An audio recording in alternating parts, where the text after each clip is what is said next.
Nothing is permanent in life. Everything is temporary. Everything is temporary here. Nothing is permanent. Hi students, welcome to our channel Sunil Gandhi Academy. Today's our video 9th class Hindi textbook స్పర్శలోని కావ్యకంలో Arun Kamal గారు రాసినటువంటి first కవిత వచ్చినప్పటికీ నయే ఇలాఖేమే అనే next కవిత second కవిత చూసినప్పటికీ Khushbu రచితే high హాత్. ఈ 2 పోయమ్స్లో నుంచి first part వీడియోలో మనం first poem గురించి తెలుసుకుందాం. ఫస్ట్ పోయం వచ్చినప్పటికీ మనకు నయే ఇలాఖేమే నయే ఇలాఖేమే. పోయంలోకి వెళ్ళడానికన్నా ముందు ఫస్ట్ మనం కవి గురించి తెలుసుకుందాం. Who is the poet here? Arun Kamal. Who is the poet మా? Arun Kamal. Then coming to the कवि परिचय. अरुण कमल का जन्म बिहार के रोहतास जिले के नासरीगंज में 15 फरवरी 1954 को हुआ. అరుణ్ కమల్ గారు ఎక్కడ జన్మించారనా? బీహార్లోని రోహతాస్ డిస్టిక్లో నాసరీగంజ్లో 15 ఫిబ్రవరి 1954లో జన్మించారు. ये इन दिनों पटना विश्वविद्यालय में प्राध्यापक है. विश्वविद्यालय माने यूनिवर्सिटी. స్టార్టింగ్లో పాట్నాలోని విశ్వవిద్యాలయ యూనివర్సిటీలో ప్రొఫెసర్గా వర్క్ చేశారు. మా इन्हें अपनी कविताओं के लिए साहित्य अकादमी पुरस्कार सहित कई अन्य पुरस्कारों से भी सम्मानित किया गया है. ఈయన కవితా రచనలకు గాను సాహిత్య అకాడమీ అవార్డుతో పాటు ఎన్నో ప్రైజెస్ని ఇచ్చి ఇక్కడ హానర్ చేయడం కూడా జరిగింది. इन्होंने कविता लेखन के अलावा कई पुस्तकों और रचनाओं का अनुवाद भी किया है. अनुवाद का अर्थ क्या है? ट्रांसलेशन. ఈయన కవితా రచనలు చేయడంతో పాటుగా ఎన్నో బుక్స్ని ఎన్నో రచనల్ని ఇతర భాషల్లోకి ఇక్కడ అనువదించడం కూడా జరిగింది. अरुण कमल की प्रमुख कृतियाँ है अपनी केवल धार, सबूत, नए इलाके में, पुतली में संसार. 4 कविता संग्रह है. ఈ 4 కూడా అరుణ్ కమల్ గారు రాసినటువంటి కవితా సంగ్రహమా. నెక్స్ట్ కవిత ఔర్ సమయ్ ఆలోచనాత్మక కృతి హై. ఇది ఒక ఆలోచనాత్మక కృతి. ఆలోచనాత్మక కృతి అంటేనా ఏదైనా ఒక టాపిక్ మీద మనం మంచి చెడులు అంటే గుడ్ అండ్ బ్యాడ్ని రెండు కూడా ఇక్కడ ఏం చేస్తున్నాం, మనము విశ్లేషిస్తున్నాం. అంటే ఏంటి, డిస్క్రైబ్ చేస్తూ చదివేటటువంటి పాఠకుల్లో కూడా ఒక ఆలోచనని క్రియేట్ చేసేటటువంటి విధంగా ఉంటాయి. అలాంటి రచననే ఇది కవిత ఔర్ సమయ్. इनके अलावा अरुण कमल ने मायकोस्की की आत्मकथा और जंगिल बुक का हिंदी में और हिंदी के युवा कवियों की कविताओं का अंग्रेजी में अनुवाद किया, जो वॉइसेस नाम से प्रकाशित हुआ. ఈ 4 కవితలు అలానే ఒక ఆలోచనాత్మక కృతినే కాకుండా ఇక్కడ అరుణ్ కమల్ గారు మాయకోస్కీకి ఆత్మకథ మీన్స్ ఆటోబయోగ్రఫీ. ఇక్కడ ఏ ఆటోబయోగ్రఫీనైనా మాయకోస్కీ యొక్క ఆటోబయోగ్రఫీ మరియు జంగిల్ బుక్ని హిందీలోకి ట్రాన్స్లేట్ చేశారు. ఇంగ్లీష్లో ఉన్నటువంటి జంగిల్ బుక్ని హిందీలోకి ట్రాన్స్లేట్ చేశారు. అలానే హిందీలో ఎంతోమంది యంగ్ పోయట్స్ ఉన్నారు. వాళ్ళు రాసినటువంటి మంచి మంచి రచనలన్నింటినీ కూడా ఇంగ్లీష్లోకి ట్రాన్స్లేట్ చేసినటువంటి పోయట్ అరుణ్ కమల్. అలా ట్రాన్స్లేట్ చేసినప్పుడు అతను ఇచ్చినటువంటి నేమ్ అలానే పబ్లిష్ చేయడానికి యూస్ చేసినటువంటి నేమ్ ఏంటి అంటే voices. What is the name నానా? Voices. He published with the name of voices. ఓకేనా? అతను ఏ నేమ్తో పబ్లిష్ చేశారు? ఇక్కడ వాయిసెస్ అనేటటువంటి నేమ్తో పబ్లిష్ చేశారు. ఈ 4 కూడా కవితా సంగ్రహ అలానే ఒక ఆలోచనాత్మక కృతి. మాయకోస్కీకి ఆత్మకథ. నెక్స్ట్ జంగిల్ బుక్ని హిందీలోకి ట్రాన్స్లేట్ చేశారు. అలానే ఎంతోమంది హిందీ యంగ్ పోయట్స్ యొక్క రచనలన్నింటినీ కూడా ఇంగ్లీష్లోకి ట్రాన్స్లేట్ చేస్తూ పబ్లిష్ చేయడానికి యూస్ చేసినటువంటి నేమ్ ఏంటి ఇక్కడ? వాయిసెస్. దెన్ अरुण कमल की कविताओं में नए बिंब, बोलचाल की भाषा, कड़ी बोली के अनेक लय छंदों का समावेश है. ఇక్కడ అరుణ్ కమల్ గారి యొక్క కవితల యొక్క విశేషత స్పెషాలిటీ ఏంటి అంటే నయే బింబ్ అంటే న్యూ రిఫ్లెక్షన్స్ ఉంటాయి.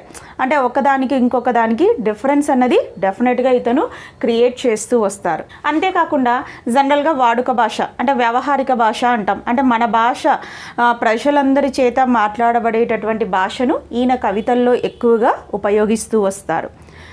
అలానే కడీ బోలీకే అనేక లయ చందోంకా సమావేశ్ హై. లయబద్ధమైనటువంటి కడీ బోలీని కూడా ఈయన పద్యాల్లో ఎక్కువగా ఉపయోగిస్తున్నారు. ఇన్కి కవితాయే జితనీ ఆప్ బీతీ హై ఉతనీ హీ జగ్ బీతీ బీ. ఈయన కవితలు ఎంతైతే పర్సనలైజ్డ్గా ఉంటాయో అంతే జనాదరణ లేదంటే ప్రజాదరణ కూడా పొంది ఉన్నాయన్నమాట. ఇన్కి కవితాओं में जीवन के विभिन्न क्षेत्रों का चित्रण है. इस विविधता के कारण इनकी भाषा में भी विविधता के दर्शन होते हैं. జనరల్గా ఈయన రాసినటువంటి కవితల్లో మన లైఫ్లోని డిఫరెంట్ ఫీల్డ్స్ వివిధ క్షేత్రంకే చిత్రన్ హై అంటే డిఫరెంట్ ఫీల్డ్స్కి సంబంధించినటువంటి చిత్రీకరణ పిక్చరైజేషన్ అన్నది ఉండడం కారణంగా ఆయన లాంగ్వేజ్ కూడా ప్రతి చోట కూడా ఇక్కడ వేరియేషన్స్ తీసుకుంటూ వస్తుంది. ఎందుకంటే మనం ఒక ఫీల్డ్ మన లైఫ్లో ఒక స్టేజ్లో మనం యూస్ చేసేటటువంటి లాంగ్వేజ్ ఇంకొక స్టేజ్లో ఉండదు. అలానే ఒక ఫీల్డ్లో వాడేటటువంటి లాంగ్వేజ్ ఇంకొక ఫీల్డ్లో ఉండదు. అంటే ఆ కవితకు తగ్గట్టుగా ఆ ఫీల్డ్కి తగ్గట్టుగా ఆ టాపిక్కి తగ్గట్టుగా ఆయన లాంగ్వేజ్ కూడా ఇక్కడ మారుతూ రావడం అన్నది జరిగింది. ये बड़ी कुशलता और सहजता से जीवन प्रसंगों को कविता में रूपांतरित कर देते हैं. ఈయన చాలా స్కిల్ఫుల్గా న్యాచురల్గా మన లైఫ్ టాపిక్స్ లేదంటే మన లైఫ్ రిలేటెడ్ అంశాలు ఏవైతే ఉన్నాయో వాటిని అన్నీ కూడా కవితలలాగా ఈజీగా ఇక్కడ ట్రాన్స్లేట్ చేయగలరు. ప్రజెంట్ లెసన్లో కూడా మన లైఫ్కి రిలేట్ అయినటువంటి కొన్ని అంశాలని ఈజీగా కవిత రూపంలోకి మార్చేశారు అరుణ్ కమల్ గారు. इनकी कविता में वर्तमान शोषमूलक व्यवस्था के खिलाफ आक्रोश, नफरत और उसे उलटकर एक नई मानवीय व्यवस्था का निर्माण करने की आकुलता सर्वत्र दिखाई देती है. అరుణ్ కమల్ గారి కవితల్లో ఇక్కడ వర్తమాన శోషమూలక్ వ్యవస్థకి ఖిలాఫ్ ఆక్రోష్ నఫరత్ అంటే వర్తమాన శోషమూలక్ వ్యవస్థ ప్రజెంట్ ఎక్స్ప్లాయిటేటివ్ సిస్టమ్ లేదంటే ప్రజెంట్ ఇప్పుడు మన సమాజంలో ఉన్నటువంటి ఈ దోపిడీ వ్యవస్థ మీద ఆయనకున్నటువంటి కోపం ఆక్రోష్ కా అర్థ్ క్యా హై యాంగర్ అలానే ఏంటి నఫరత్ హేట్ అన్నది కనిపిస్తుంది. అంతేకాకుండా ఈ వ్యవస్థను రివర్స్ చేస్తూ ఉలట్కర్ ఈ దోపిడీ వ్యవస్థ ఏదైతే ఉందో దాన్ని దూరం చేసి ఒక కొత్త హ్యుమానిటీ కలిగినటువంటి సమాజాన్ని నిర్మించాలనేటటువంటి ఆలోచన ఈయన రచనలో మనకు కనిపించడం జరుగుతుంది. నెక్స్ట్ ప్రస్తుత पाठ की पहली कविता नए इलाके में एक ऐसी दुनिया में प्रवेश का आमंत्रण है जो एक ही दिन में पुरानी पड़ जाती है. यह इस बात का बोध कराती है कि जीवन में कुछ भी स्थायी नहीं होता. जीवन में कुछ भी स्थायी नहीं होता. इसका अर्थ क्या है? Nothing is permanent in life, everything is temporary. Everything is temporary here, nothing is permanent. కవి ఇలా ఎందుకన్నారు నాన్న? ఇక్కడ first part of the poem తీసుకున్నట్టయితే నయే ఇలాఖేమే, ఇందులో కవి ఏమంటున్నారంటే ఏసీ దునియామే ప్రవేశ్కా ఆమంత్రణ హై. ఆమంత్రణ అంటే ఇన్విటేషన్. మనకు ఇలాంటి ప్రపంచంలోకి ఒక ఇన్విటేషన్ అన్నది ఉంది. జో ఏక్ హీ దిన్ మే పురానీ పడు జాతీ హై. ఒక్క రోజులోనే ఆ ప్రపంచం ఏమైపోతుందంట, మనకు ఓల్డ్ అయిపోతుంది. ఏమవుతుంది నాన్న ఆ ప్రపంచము? వన్ డే సింగిల్ డేలోనే ఆ ప్రపంచం ఆ దునియా ఏమవుతుంది మనకి ఇక్కడ ఓల్డ్ అవ్వడం అన్నది జరుగుతుంది. ఇస్కా అర్థ్ యహ్ హోతా హై కి జీవన్ మే కుచ్ భీ స్థాయి నహీ హోతా హై, nothing is permanent in this changing world. Means the world is going to be changed continuously. ఇక్కడ వరల్డ్ మనం ఈ ప్రపంచాన్ని అబ్జర్వ్ చేసినట్టయితే ఈచ్ అండ్ ఎవ్రీథింగ్లో డెఫినెట్గా ఏదో ఒక చేంజ్ ఓవర్స్ అన్నవి మనము అబ్జర్వ్ చేస్తూ ఉన్నాం. ఇక్కడ ఏది కూడా పర్మనెంట్గా యథాతథంగా అలానే ఉండడం అన్నది జరగదు. కాబట్టి అలాంటి ప్రపంచంలోకి ఇప్పుడు మనకు ఒక ఇన్విటేషన్ అన్నది ఉంది. इस पल पल बनती बिगड़ती दुनिया में स्मृतियों के भरोसे नहीं जिया जा सकता. ఈ విధంగా డే టు డే చేంజ్ అవుతున్నటువంటి ఈ వరల్డ్లో మనము మన మెమరీస్ని బేస్ చేసుకొని కూడా జీవించలేం. Is it possible? No, not at all possible. Why not at all possible? So many changeovers are occurring in this world. At that time we can't lead our life with our past memories.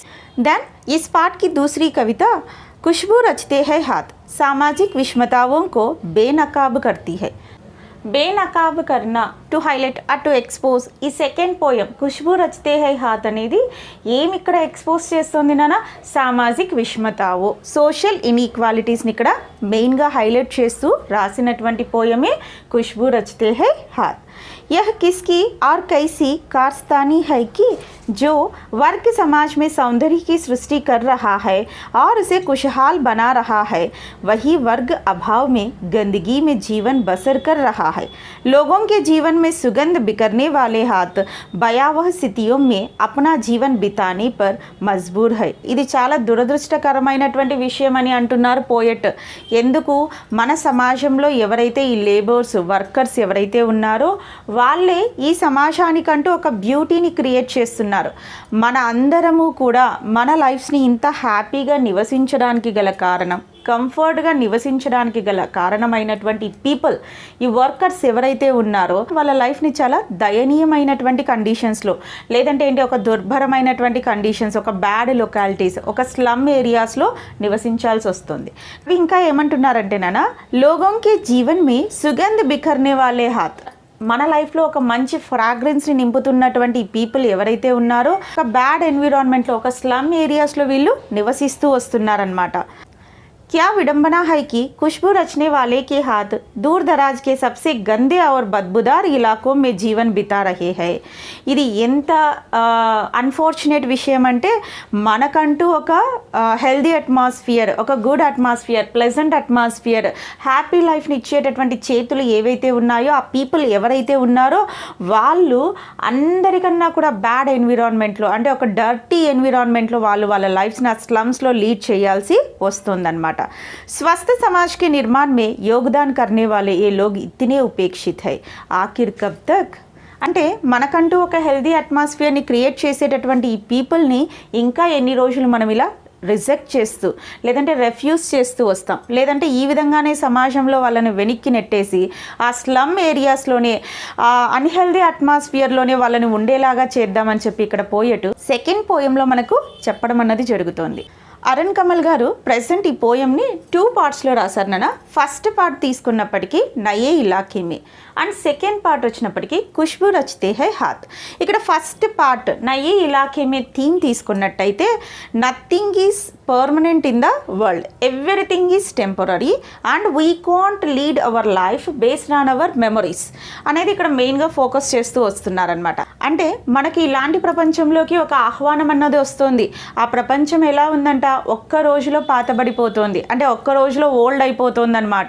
ఎందుకు, ఇక్కడ ఈ ప్రపంచంలో ప్రతిదీ కూడా కంటిన్యూస్గా change on అయిపోతూ ఉంది, కంటిన్యూస్గా వాటి రూపాన్ని అవి మార్చుకుంటూ వస్తున్నాయి. ఈ అర్బనైజేషన్ అనేటటువంటి ప్రాసెస్ ఏదైతే ఉందో అందులో భాగంగా ప్రతిదీ ఇక్కడ చేంజ్ ఓవర్స్ ఈజీగా ఫాస్ట్గా తీసుకుంటూ ఉన్నాయి. అలాంటప్పుడు మన పాత గుర్తులు, మన పాత మెమరీస్ని పెట్టుకొని ఇక్కడ మనం జీవించడం అన్నది కష్టమే అని అంటూ ఉన్నారు. ఈ వీడియోలో నేను ఫస్ట్ పార్ట్ ఆఫ్ ద పోయంని ఎక్స్ప్లెయిన్ చేస్తాను. Then coming to the poem, इन नए बस्ते इलाकों में जहाँ रोज बन रहे हैं नए नए मकान, मैं अक्सर रास्ता भूल जाता हूँ, धोखा दे जाते हैं पुराने निशान, खोजता हूँ ताकता पीपल का पेड़, खोजता हूँ डहा हुआ घर, और जमीन का खाली टुकड़ा जहाँ से बाये मुड़ना था मुझे, फिर 2 मकान बाद बिना रंग वाले लोहे के फाटक का घर था 1 मंजिला. Then coming to the meanings, इलाका, इलाका का अर्थ क्या है, क्षेत्र, प्लेस यानी एरिया. नेक्स्ट मकान, हाउस, अक्सर हमेशा, यूजुअली, प्रायः. भूल यानी भूलना, टू फॉरगॉट. रास्ता, मार्ग, पथ, वे. धोखा, चीटिंग यानी डिसेप्शन. नेक्स्ट निशान, चिन्ह, सिंबल. खोजता यानी खोजना, टू सर्च. ताकता, देखता यानी देखना, to see. Peepal, peepal tree. डहा हुआ, गिरा हुआ, फॉलन. बाई, लेफ्ट. मुड़ना, टू टर्न. फाटक, सिंह द्वार या बड़ा दरवाज़ा. Then coming to the meaning of this poem, नए बस्ते इलाकों में, ఇన్ న్యూ రెసిడెన్షియల్ ఏరియాస్, అంటే కొత్తగా ఏర్పాటు అవుతున్నటువంటి నివాస ప్రాంతాలు. ఆల్రెడీ పోయిట్ మనకు చెప్పున్నారు నాన్న, ఏంటి మనకు ఎలాంటి ప్రపంచంలోకి ఇన్విటేషన్ అంటే ఇక్కడ ఎప్పటికప్పుడు చేంజ్ అవుతున్నటువంటి ఒక ప్రపంచంలోనికి ఇన్విటేషన్. అంటే ఇక్కడ జనరలీ అర్బనైజేషన్ అనేటటువంటి ప్రాసెస్ వల్ల రెగ్యులర్గా ఈ రెసిడెన్షియల్ ఏరియాస్ అన్నీ కూడా ఏమైపోతూ ఉన్నాయి, మనకు చేంజ్ అయిపోతూ ఉన్నాయన్నమాట. అందుకే పోయిట్ ఈ విధంగా అంటూ ఉన్నారు, ఇన్ నయే బస్తీ ఇలాకో మే జహా రోజ్ బన్ రహే హై నయే నయే మకాన్, అంటే ఈ కొత్తగా ఏర్పడుతున్నటువంటి ఈ న్యూ రెసిడెన్షియల్ ఏరియాస్లో రెగ్యులర్గా ఈ అర్బనైజేషన్ ప్రాసెస్లో ఈ వరల్డ్ అంతా కూడా చేంజ్ అవుతూ వెళ్ళడం, కొత్త కొత్త హౌసెస్ అన్నవి ఇక్కడ కన్స్ట్రక్ట్ అవ్వడం అన్నది జరుగుతోంది.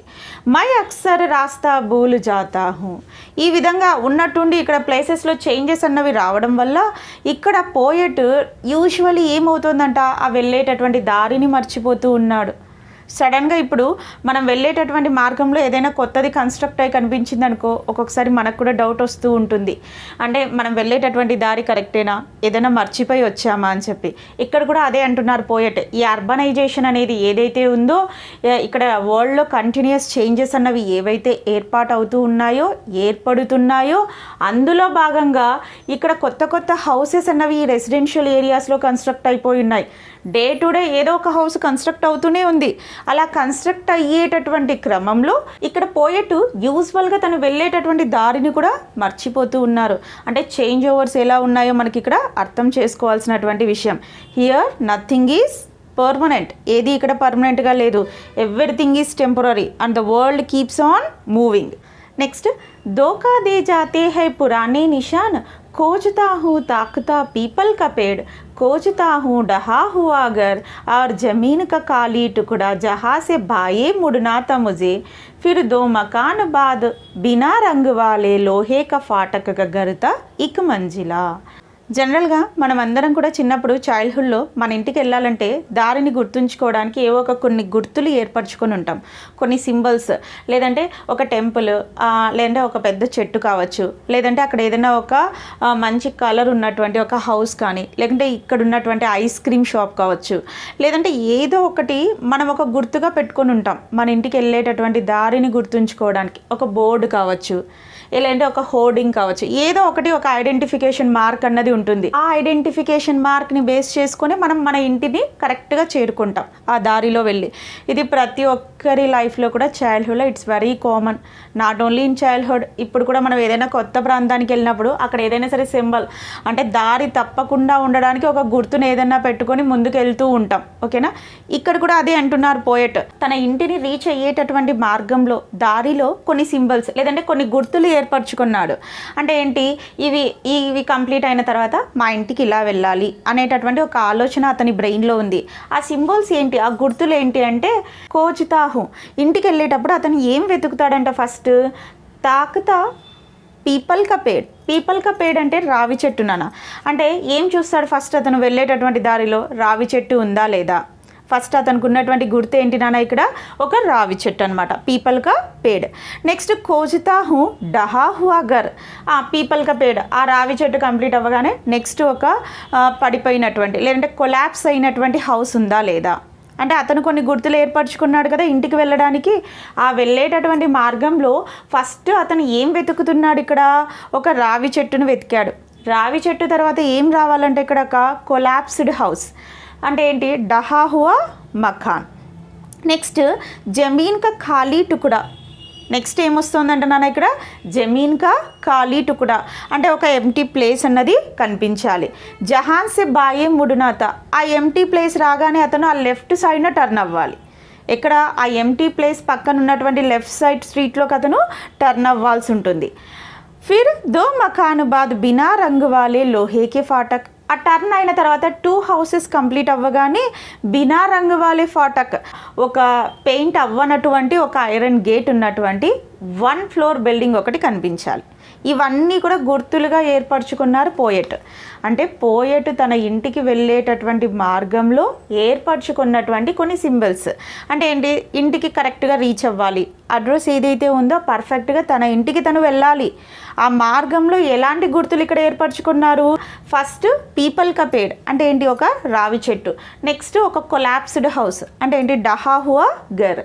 నెక్స్ట్ ఎంటీ ప్లేస్, ఆ ఎంటీ ల్యాండ్ దగ్గరికి వెళ్ళగానే జహాన్ సే బాయే ముడునాత, అంటే లెఫ్ట్ టర్న్ తీసుకోవాలి.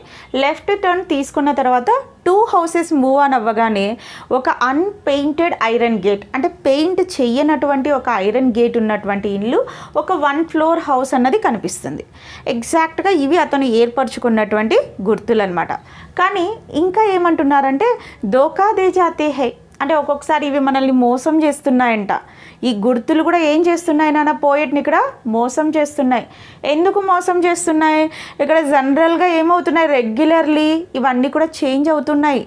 రెగ్యులర్గా డే టు డే ఏమవుతున్నాయి, కొత్తగా కన్స్ట్రక్ట్ అవుతున్నాయి. ఈ కొత్తగా కన్స్ట్రక్ట్ అయ్యేటటువంటి ప్రాసెస్లో ఇక్కడ ఈ పోయెట్ ఈ గుర్తులు ఏర్పరచుకున్నప్పటికీ కూడా తను పర్ఫెక్ట్గా తన ఇంటికి రీచ్ అవ్వడం అన్నది జరగడం లేదు. ఎందుకు? ఆ గుర్తులు కూడా, ఆ సింబల్స్ కూడా మనం ఏవైతే మన ఇంటికి వెళ్ళడానికి ఇవి గుర్తుగా పెట్టుకొని ఉన్నామో అవి అతన్ని కూడా మోసం చేయడం జరుగుతోంది. ఇక్కడ మోసపోవడం అంటే ఏంటన్నా, ఆ గుర్తులు రెగ్యులర్గా చేంజ్ అవుతున్నాయి. ఒకవేళ ఆ ఎంటీ ల్యాండ్ అంటున్నారు, ఆ ఎంటీ ల్యాండ్ ప్లేస్లో ఒక కొత్త హౌస్ కన్స్ట్రక్ట్ అవ్వచ్చు ఇన్ ఫ్యూచర్. లేదంటే ఇప్పుడు ఇక్కడ ఉన్నటువంటి పడిపోయినటువంటి హౌస్ ఏదైతే ఉందో ఆ హౌస్ కూడా కొత్తగా కన్స్ట్రక్ట్ అవ్వచ్చు. అక్కడ అన్పెయింటెడ్ ఐరన్ గేట్ ఏదైతే ఉందో దానికి కలర్ చేయబడచ్చు. అలాంటప్పుడు ఏమవుతాయి, అవి మనల్ని ఒక్కొక్కసారి మోసం చేస్తాయి. ఎందుకంటే మనం వెళ్ళేటటువంటి దారిలో అది కనిపించలేదనుకో, మనం రాంగ్ వేలో వచ్చామేమో అని అనుకునేటటువంటి ఛాన్స్ అన్నది ఉంటుందన్నమాట. और मैं हर बार एक घर पीछे चला देता हूँ या 2 घर आगे टकमकाता हूँ. टकमकाता का अर्थ होता है धीरे धीरे, यानी डगमगाते हुए.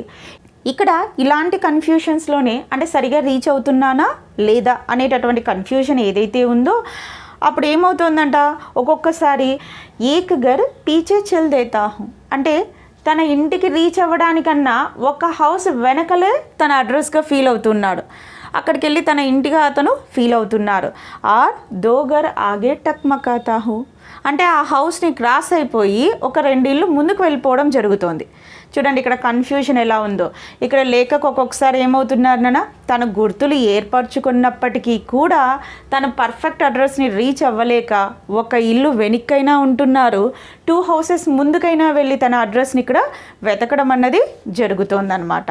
यहाँ रोज़ कुछ बन रहा है, रोज़ कुछ घट रहा है, यहाँ स्मृति का भरोसा नहीं.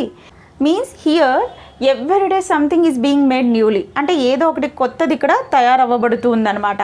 అంతేకాకుండా ఎవ్రీడే ఏమవుతోంది, ఓల్డ్ అన్నీ కూడా ఇక్కడ కొలాప్స్ అవుతూ ఉన్నాయి. ఓల్డ్ అన్నీ కూడా ఇక్కడ ఏమవుతున్నాయి నాన్న, డెస్ట్రాయ్ అవ్వబడుతూ ఉన్నాయి. ఓల్డ్వి డెస్ట్రాయ్ అవుతున్నాయి, కొత్తవి కన్స్ట్రక్ట్ అవుతూ ఉన్నాయన్నమాట. అలాంటప్పుడు మనము మన మెమరీస్ మీద డిపెండ్ అవ్వడం, మన మెమరీస్ని నమ్ముకోవడం అన్నది కరెక్ట్ కాదు. ఎందుకంటే ఎవ్రీడే ఏదో ఒకటి కొత్తగా కన్స్ట్రక్ట్ అవుతోంది. అలాంటప్పుడు ఆ ఓల్డ్ మెమరీస్ని బేస్ చేసుకొని వాటిని నమ్ముకొని ఉండడం ఇక్కడ కరెక్ట్ కాదని చెప్పి పోయెట్ అంటూ ఉన్నారు. ఫైనలీ ఇక్కడ పోయెట్ ఏమంటున్నారంటేనా, ఇక్కడ ఈ న్యూ రెసిడెన్షియల్ ఏరియాస్ అంటే కొత్త కన్స్ట్రక్షన్స్ అన్నవి జరగడం కారణంగా, ఈ కొత్త నివాస ప్రాంతాలు ఏర్పడడం కారణంగా మనం ఓల్డ్ మెమరీస్ ఆధారంగా మనం పర్ఫెక్ట్ అడ్రస్ని చేరుకోవడం అన్నది చాలా కష్టం అని చెప్పి చెప్తున్నారు. అంతేకాకుండా ఏక్ హీ దిన్ మే పురాణీ పడిజాతి హే దునియా, ఈ ప్రపంచం ఒక్క రోజులోనే మనకి ఎలా అవుతోందంట, పాతబడుతోంది. అంటే ఏంటి, ఓల్డ్ అవ్వడం అన్నది జరుగుతోంది. ఓల్డ్ ఎందుకు అవుతోంది నాన్న, న్యూ కన్స్ట్రక్షన్స్, న్యూ బిల్డింగ్స్, లేదంటే ఈ అర్బనైజేషన్లో న్యూ థింగ్స్ అన్నవి ఫాస్ట్గా హ్యాపెన్ అవుతూ వస్తున్నాయి. అలాంటప్పుడు ఆటోమేటిక్గా బిఫోర్ డే ఏమవుతోంది, మనకి ఇక్కడ ఓల్డ్ అవుతోంది. అందుకే అన్నారు nothing is permanent here, everything is temporary. That's why we can't lead our life based on our old memories. అంటే రెగ్యులర్గా డే టు డే మనకి ప్రపంచము ఓల్డ్ అవుతోంది అనమాట. మనం ప్రతిరోజు ఒక కొత్త ప్రపంచాన్ని చూస్తున్నాం.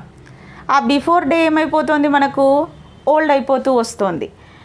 ఇక్కడ ఒక ఎగ్జాంపుల్ కూడా ఇస్తున్నారు.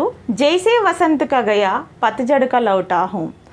మనందరికీ తెలుసు రుతియే కిత్నే హై, రుతియే 6 హై. వసంత్, గ్రీష్మ, వర్ష, శరద్, హేమంత్, శిశిర్. ఎన్ని సీజన్స్ ఉన్నాయన్నా, 6 సీజన్స్. వసంత్, గ్రీష్మ, వర్ష, శరద్, హేమంత్, శిశిర్. ఇక్కడ చూడండి, వసంత్ కా గయా పతझड़ को लौटा. వసంత్ అంటే స్ప్రింగ్ సీజన్. ఇప్పుడు ఈ స్ప్రింగ్ సీజన్లో వెళ్ళి పతझड़ को लौटा हूँ. పతझड़ అంటేనా ఆటమ్ సీజన్. ఈ ఆకులన్నీ రాలిపోతూ ఉంటాయి కదా చెట్ల నుంచి, ఆ సీజన్ని మనం ఇక్కడ పతझड़ అంటాం. తను వెళ్ళినప్పుడు ఏ సీజన్ ఉందంటే ఇక్కడ వసంత ఋతువు. అలానే తను రిటర్న్ అయినప్పుడు ఏ సీజన్లో వస్తున్నాడంటే ఇక్కడ ఆటమ్ సీజన్. జనరల్గా మనము ఒక సీజన్లో నుంచి ఇంకొక సీజన్లోకి వచ్చేపాటికి కొన్ని నెంబర్ ఆఫ్ డేస్ అన్నవి మూవ్ ఆన్ అయిపోయి ఉంటాయి.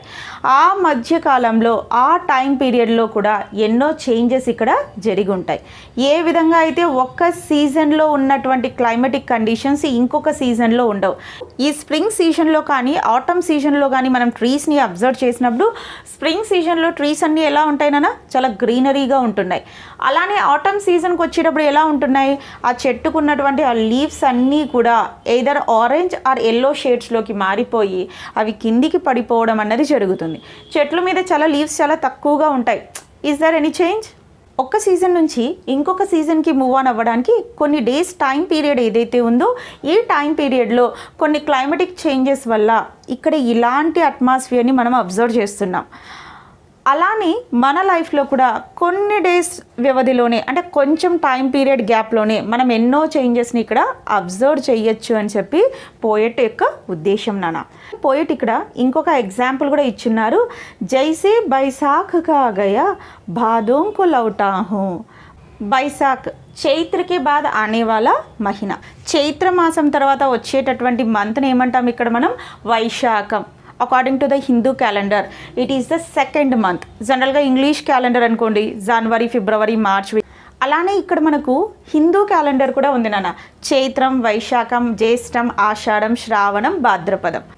ఇక్కడ చైత్ర మాసం తర్వాత వచ్చేటటువంటి మంత్ నేమ్ ఏంటి? Vaisakham, second month of the Hindu calendar.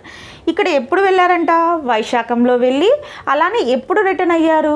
భాద్రపదంలో return అయ్యారు. భాద్రపద్ యహాం పర్ సావన్ కే బాద్ ఆనే వాలా మహినా. ఎప్పుడు వచ్చేటటువంటి మంత్ నాన్న? శ్రావణ మాసం తర్వాత వచ్చేటటువంటి month, sixth month of the Hindu calendar, భాద్రపద మాసం అంటూ ఉంటాం. అంటే ఏంటి? వైశాఖంలో వెళ్ళి తర్వాత ఎప్పుడు వస్తున్నారు? ఇక్కడ భాద్రపద మాసంలో వస్తున్నారు. అంటే సెకండ్ మంత్కి సిక్స్త్ మంత్కి there is a time gap. ఈ 2 సీజన్స్ మధ్య కావచ్చు, ఈ 2 months మధ్య ఉన్నటువంటి ఈ టైం గ్యాప్ ఏదైతే ఉందో దానివల్ల ఈ సర్కమ్స్టాన్సెస్లో ఈ న్యూ రెసిడెన్షియల్ ఏరియాస్లో ఎన్నో నెంబర్ ఆఫ్ చేంజెస్ అన్నవి వచ్చి ఉంటాయి. ఎందుకు? ఇంతకు ముందే చెప్పారు పోయెట్ మనకు, హర్ రోజు నయే నయే బన్ రహే హై. ప్రతిరోజు ఏదో ఒకటి కొత్తగా తయారవుతోంది అక్కడ. అలాంటప్పుడు ఒక సీజన్ నుంచి ఇంకొక సీజన్ మారడానికి చాలా టైం పీరియడ్ అన్నది ఉంది. అలానే ఒక మంత్ నుంచి ఇంకొక month, second month to sixth month మధ్య ఉన్నటువంటి టైం పీరియడ్ చాలా ఎక్కువగా ఉంది. అలాంటి కండిషన్స్లో ఈ సర్కమ్స్టాన్సెస్ అన్ని కంప్లీట్గా చేంజ్ అయినా కూడా మనము ఆశ్చర్యపోవాల్సినటువంటి అవసరం లేదు. For example either job purpose or higher education purpose నాన్న, మీరు బయటికి వెళ్ళారు చదువుకోవడానికని, అంటే మీరు మరి ఇంటికి రావడానికి ఒక 6 months గ్యాప్ లేదంటే 4 months గ్యాప్ అన్నది ఉంది. అప్పుడు డెఫినెట్గా మీరు రిటర్న్ అయ్యేపాటికి మీ ఇంటి అడ్రస్కి వెళ్ళేటటువంటి మార్గంలో ఎన్నో న్యూ థింగ్స్ని మీరు అబ్జర్వ్ చేస్తూ వెళ్తారు. లేదంటే కొంతమంది ఫారెన్లో సెటిల్ అవుతూ ఉంటారు. వాళ్ళు నంబర్ ఆఫ్ ఇయర్స్ తర్వాత మనకి ఇండియాకి రావడం అన్నది జరుగుతూ ఉంటుంది. Either 4 years, 5 years or 6 years వచ్చినప్పుడు వాళ్ళు చాలా ట్రెమెండస్ చేంజ్. అలా వాళ్ళు ఫారెన్ నుంచి వచ్చినప్పుడు డెఫినెట్గా డిఫరెన్స్ అన్నది అబ్జర్వ్ చేస్తారు. ఎందుకంటే వాళ్ళు వెళ్ళినప్పుడు ఉన్నటువంటి అట్మాస్ఫియర్ వేరు, అక్కడ ఉన్నటువంటి కన్స్ట్రక్షన్స్ వేరు, అక్కడ ఉన్నటువంటి లైఫ్ స్టైల్స్ ప్యాట్రన్స్ వేరుగా ఉన్నాయి. బట్ వాళ్ళు రిటర్న్ అయ్యేపాటికి ఈ టైం పీరియడ్, ఈ టైం గ్యాప్ ఏదైతే ఉందో ఆ టైం గ్యాప్లో ఎన్నో చేంజ్ ఓవర్స్ అన్నవి జరిగి ఉన్నాయి. అలా సడన్గా వచ్చేపాటికి ఒక్కొక్కసారి వాళ్ళు కూడా వాళ్ళ అడ్రస్కి పర్ఫెక్ట్గా చేరుకోలేకపోవచ్చు. ఎందుకంటే వాళ్ళ ఓల్డ్ మెమరీస్ బేస్డ్గా అక్కడ ఏదైనా సెర్చ్ చేసినట్టయితే వాళ్ళు దాన్ని ఐడెంటిఫై చేయడం కూడా కష్టం అవుతుందన్నమాట. ఇక్కడ పోయెట్కి కూడా ఇలాంటి కండిషన్ ఏర్పడి ఉండొచ్చు. తను రిటర్న్ అయినప్పుడు నంబర్ ఆఫ్ చేంజ్ ఓవర్స్ అక్కడ జరిగి ఉండొచ్చు. కాబట్టి తన అడ్రస్ని తను పర్ఫెక్ట్గా రీచ్ అవ్వలేకపోతూ ఉండిండొచ్చు. ఇప్పుడు పోయెట్ ఏం చేస్తారో చూద్దాం నాన్న.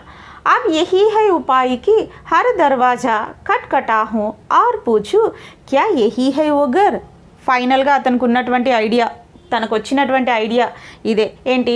ఎవరి డోర్ని ఇలా నాక్ చేసి ఏంటి ఇదేనా నా హౌస్, అంటే ఇదేనా నేను రావాల్సినటువంటి అడ్రస్ అని చెప్పి అడగడమే తనకు ఉన్నటువంటి ఫైనల్ ఐడియాగా అతను ఫీల్ అవుతూ వస్తున్నారు.